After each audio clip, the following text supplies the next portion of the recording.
I'm Chris Cannon of Cardiosource to review the 10 points to remember from the new ACC-AHA guideline on lifestyle management to reduce cardiovascular risk.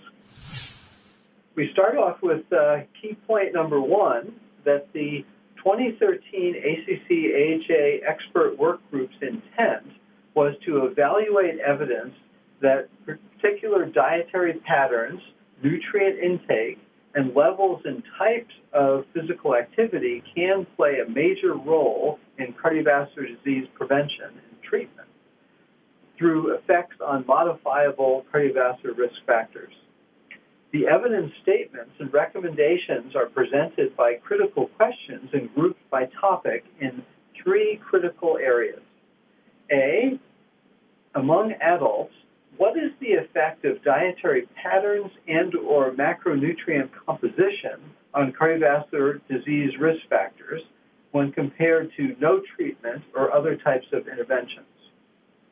B, among adults, what is the effect of dietary intake of sodium and potassium on cardiovascular risk factors and outcomes when compared to no treatment or other types of interventions? And C, among adults, what is the effect of physical activity on blood pressure and lipids when compared to no treatment or other types of interventions? Key point 2, dietary recommendations to lower low-density lipoprotein cholesterol, or LDL cholesterol, include consumption of diet high in vegetables, fruits, and whole grains. Dairy products should be low-fat. Fish, legumes, and poultry were recommended sources of protein. Vegetable oils and nuts provide healthy type of oils. Limitation of sugar-sweetened beverages and red meats was recommended. There's insufficient evidence to determine whether low glycemic diets versus high glycemic diets affect lipids or blood pressure for adults without diabetes. The evidence for this relationship in adults with diabetes was not reviewed.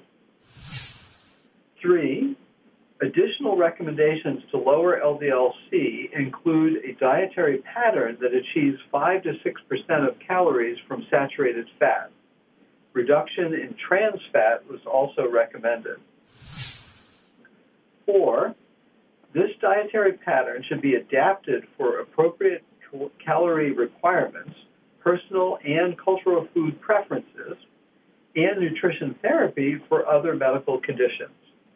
This dietary pattern can be achieved by following the DASH dietary pattern, the USDA food pattern, or the AHA diet. Key point 5, dietary recommendations to lower blood pressure are similar to those for LDL-C lowering, with added recommendations for sodium intake.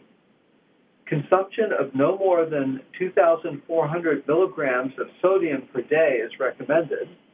Further reduction of sodium intake to 1,500 milligrams a day is associated with even greater reduction in blood pressure and is recommended if achievable by the patient. 6, for blood pressure lowering, if recommended goals for sodium are not obtainable, reducing sodium intake by at least 1,000 milligrams per day lowers blood pressure. A reduction in sodium intake by approximately 1,000 milligrams per day reduces cardiovascular disease events by approximately 30%. 7, combining the DASH dietary pattern with lower sodium intake is recommended for lowering blood pressure. 8, recommendations to improve lipids with physical activity were also provided.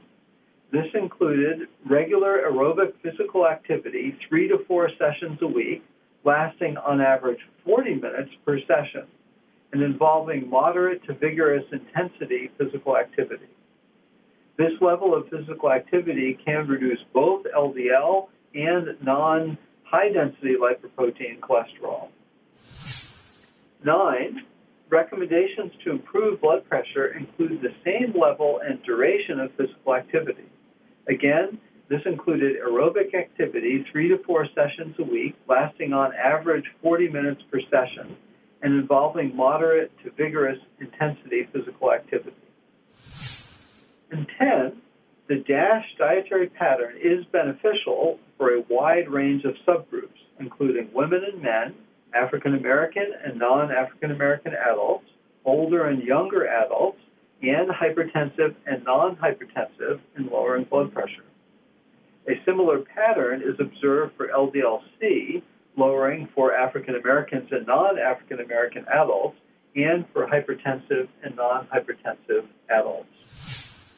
As you can see, this is a comprehensive guideline looking at lifestyle management. Hopefully, implementation of these guidelines will help improve cardiovascular risk factors. So for Cardiosource, on behalf of Dr. Jackson, who prepared these 10 points, I'm Chris Cannon.